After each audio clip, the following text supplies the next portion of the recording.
चांद रात में सऊदीया से चलकर सुबह सादिक से पहले हिंदुस्तान कोई आदमी पहुंच गया तो इसका क्या हुक्म है।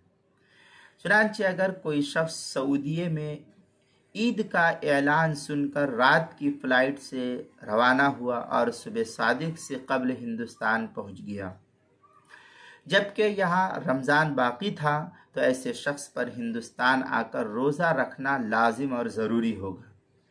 यह ऐसा ही है जैसे कि कोई शख्स खुद ईद का चांद देखे मगर उसकी गवाही रुयते हिलाल कमेटी रद्द कर दे, तो उस चांद देखने वाले पर भी आम लोगों की तरह रोज़ा रखना लाजिम होता है। यही सूरत हाल सऊदीया से चांद का ऐलान सुनकर हिंदुस्तान आने वाले शख्स के लिए भी है, या इसके हम मिस्र जो ममालिक में ऐसा होता है उसका भी यही हुक्म है।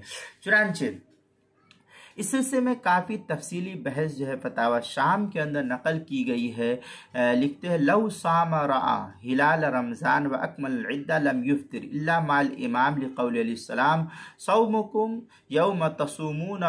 इस तरीके की इबारत बड़ी तफसीली जो है तिरमिज़ी वगैरह से नकल की है अल्लामा शामी ने।